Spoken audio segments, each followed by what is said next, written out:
अस्सलाम वालेकुम। मैं हूँ डॉक्टर मुजाहिद मिर्ज़ा और पढ़ रहा हूँ अपनी खुद नविश्त परेशान सा परेशान की अगली किस्त आपके लिए। माज़रत। इस कज़िए का एक अंग ये था कि जिस तरह जमीयत की जानिब से रब्वा में जाकर हुल्लड़बाजी करने का तयशुदा फैसला मुझ तक अफवाह की शक्ल में पहुँचा था, इसी तरह तीसरे साल के तालिब इल्म अबरार अहमद के कान में भी ये बात पड़ गई थी। अबरार अहमद चिन्यूट के सर्राफों का खूबसूरत लड़का था। बज़ाहिर तो वो लिबरल था, मगर जमातियों की यह साजिश उसको भड़का गई थी। वैसे भी राजपूत था और खून का गर्म, उसने इस बारे में पहले से ही जाकर रब्वे में बता दिया था।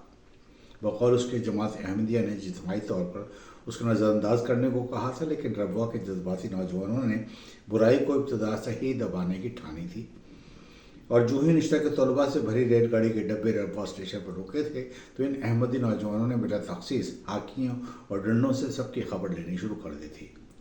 ज़ाहिर है खासे लोगों को ज़रबे आई थीं और दिलचस्प बात यह है कि मजरूबीन का इलाज करने में अहमदी डॉक्टर पेश थे। अगर अहमदी ये हरकत न करते तो मामला दब जाता, क्योंकि लड़के नारे लगाते बिलाखिर रेलगाड़ी ने तो जाना ही था, मगर इस तरह यह कौमी स्कैंडल बन गया था। फोर्थ ईयर में हमें 2 मज़ामीन का ही इम्तहान देना होता था, यानी जनरल पैथोलॉजी और कम्युनिटी मेडिसिन और हाइजीन का। मेडिकल कॉलेज की तालीम के दौरान यह वाहिद मजमून था जिसकी अमली तालीम में हाइजीन टूर भी शामिल था, जिसकी तकमील के लिए हम कराची गए थे। इस टूर का तज़किरा करने से पहले इस मजमून के उस्ताद यानी प्रोफेसर अब्दुल कादिर साहब का तज़किरा न करना ज़्यादती होगा। मौसूफ खारिज देहाती आदमी थे जिनके लहजे, लिबास और गुफ्तगू पर डाइजेरिनिज़म की गहरी छाप थी। ये इस्तिलाह डेरा गाजी खान डीजी से माखूज़ है।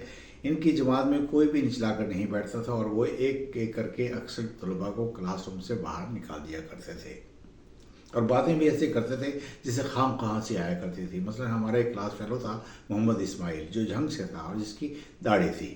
दाढ़ी के कुछ बालों को आदतन अपनी उंगली के गिर्द लपेटता रहता था। एक बार वो अपनी इसी हरकत के दौरान प्रोफेसर कादिर साहब की नज़रों में आ गया था। उन्होंने इसे खड़ा कर दिया था। निकालने से पहले डांट फटकार के दौरान कहा था, आ जाते हैं दाढ़ियाँ लगाकर। ज़ाहिर है मौलवी इस्माइल तो बेचारा खफीफ होकर रह गया था, लेकिन हम सब हंस हंस कर दोहरे हुए जा रहे थे। इस पादाश में बहुत सौ के साथ मुझे भी निकाल दिया गया था। निकाले जाने वालों में अखलाक अहमद अंसारी भी था। अखलाक अपनी गुफ्तगू और रवैये में खासा बेअखलाक हुआ करता था। दुबला पतला, गहरा सांवला रंग, मोटी ऐनक, हमेशा ही अच्छे लिबास में मलबूस, बेहद शरारती और काटदार फ़िक्र इस्तेमाल करता हुआ हमारे ये अखलाक अंसारी हर वक्त भिन्नाया हुआ लगता था। अगर हंसता भी था तो ऐसे लगता था जैसे हंसी से दस्तों गिरेबान हो रहा हो। जब बाहर बहुत सारे लड़के इकट्ठे हो गए तो अखलाक अहमद ने तजवीज़ पेश की कि रेलगाड़ी बनाकर क्लासरूम के दरवाजे से कूद छक छक करते हुए दाखिल होकर दूसरे जानब के बरामदे में खुलने वाले दरवाजे से बाहर निकल जाना चाहिए। मगर इंजन बनने के लिए ताहता खुद अखलाक भी तैयार नहीं था।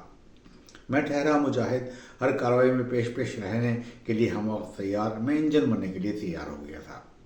जब मैं हथेली के अंगूठे और अंगुश्ते शहादत को फैलाए हुए मुंह पर रखे कूद छक छक करते हुए कमरे के दरमियान में प्रोफेसर के आगे पहुंचा था तो मैंने देखा कि लोग हंसने के बजाय हैरान से हैं और लड़कियों की आंखें जो पहले बेंचों पर बैठी थी फटकर कानों से जा लगी हैं।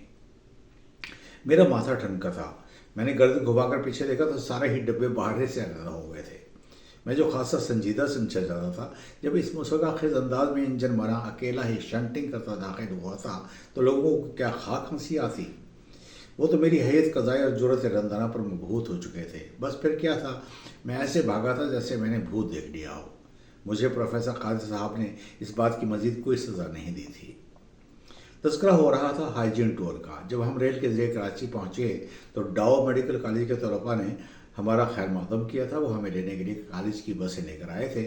जब हम बस में सवार हुए तो कराची के किसी तालिब इल्म ने बाआवाज़ बुलंद कहा था, welcome to the dirtiest city of Pakistan. हम पंजाब के खुले मैदानों के वासियों को कराची की तंग गलियों में बसी बसांद वैसे भी कहाँ पाती थी। कराची के पुराने शहर में तो जाकर वैसे ही ऐसे लगता है जैसे आदमी मछली घर में आ गया हो। हाइजीन के हवाले से हम सिर्फ एक वाटर ट्रीटमेंट प्लांट में गए थे। इसके अलावा हॉक्स बे वगैरह पर पिकनिक मनाई थी। अपनी हम जमात लड़कियों की भीगी हुई शलवारें पहली बार उनकी पिंडियों और रानों से चिमटी देखी थी। वो 2 अच्छे लड़के दोस्त बने थे। कराची से। एक का नाम बिलाल था और दूसरे का हुसैन। अब वो कहाँ हैं कुछ मालूम नहीं। हुसैन किसी खासे खाते पीते घराने से था, लंबे कद का, खुलते हुए रंग वाला खूबसूरत नौजवान था। एक बार क़याम की खातिर मुझे अपने घर भी ले गया था। वैसे मैं तालिब इल्मी के दौर में जब भी कराची जाता था तो सदाकत अली या शाहीन का मेहमान होता था। ये दोनों मेरे गवर्नमेंट कॉलेज लाहौर के क्लास फेलो थे। शाहीन का कोई पता नहीं कि कहाँ है, मगर सदाकत जिसे हम गवर्नमेंट कॉलेज लाहौर में उसके गोरे रंग के पास मिल्क शेक के नाम से पुकारते थे, मनशियात के आदि अफराद का इलाज करने वाले सदाकत क्लिनिक या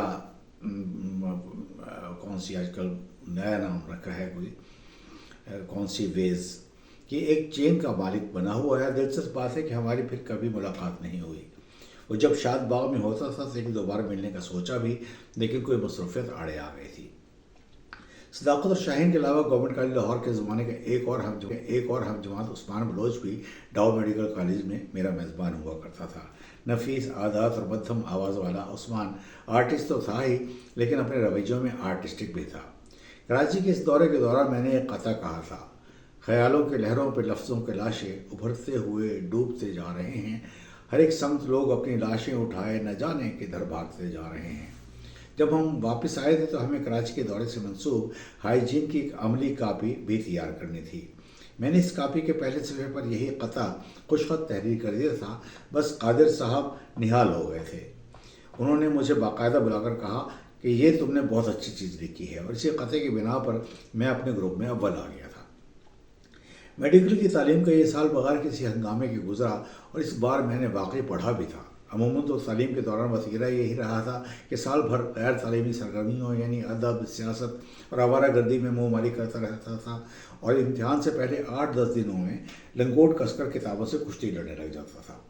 इन दिनों में ना तो दुनिया में फ़िक़्ह का ख्याल रहता था और ना ही गैर ज़रूरी नासिर को मैं अपने कमरे में दाखिल होने दिया करता था, और बिलाखिर इम्तिहान में कामयाब हो जाता था।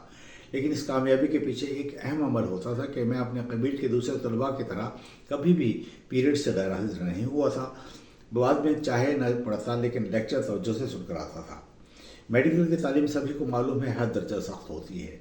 न सिर्फ बड़े बड़ी किताबों से जूझना पड़ता है, इस शोबे में रट्टेबाजी से काम नहीं चल सकता, बल्कि मौजू को बाकायदा सियाक व सबाक के साथ समझने की ज़रूरत होती है। वैसे भी रट्टेबाजी समझदार लोगों को ना तो वसीला है, ना ही उन्हें हिफ्ज़ का फ़न का भी पल्ले पड़ता है। इम्तिहानात के बारे में भी मेरा रवैया मखसूस था। ये सच है, अमूमन तलबा इम्तिहान से पहले बेहद परेशान होते हैं, किताब आखिर तक पकड़े रहते हैं और एक दूसरे से सवाल जवाब करते रहते हैं। लेकिन मैं इम्तिहान शुरू होने से पौने घंटा पहले किताब ठप दिया करता था और अपनी तवज्जो को हटाने के लिए हंसी मजाक और छेड़छाड़ शुरू कर दिया करता था।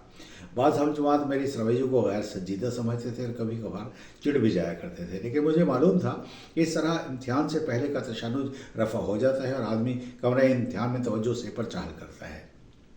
इम्तिहान चाहे दुनिया का हो या आखिरत का, उसके लिए परेशान होने के बजाय सही तैयारी कर लेनी चाहिए और फिर अल्लाह पे छोड़ देना चाहिए, क्योंकि अल्लाह तैयारी का अजर ज़रूर देता है। इसलिए मैं बाकी कई क्लास फेलोज़ की तरह इजाफी इम्तिहान यानी सप्लीमेंट्री से बचा ही रहा था, जबकि आज के बड़े बड़े जगादरी प्रोफेसर और जर्नल इस कलंक को सह चुके हैं।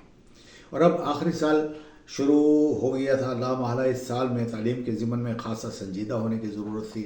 आखिरी साल के इम्तिहानात में मेडिसिन, सर्जरी, अमराज चश्म, अमराज नाक कान व गला, अमराज नस्वा, यानी सभी मज़ामीन ही शामिल होते हैं।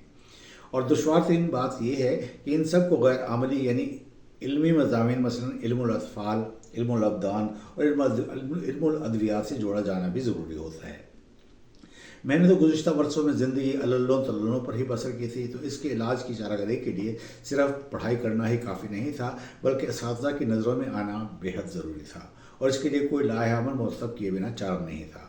हमारे मुल्क में इम्तिहानात का जो तरीक़ा राइज था और शायद बहुत देर तक रहा, इसमें असातिज़ा की नवाजिश का होना बेहद ज़रूरी है, वगरना तालिब इल्म के अगर वो ख़िलाफ़ हो जाएँ तो उससे उनका सलूक खासा मुआंदाना हो जाता है।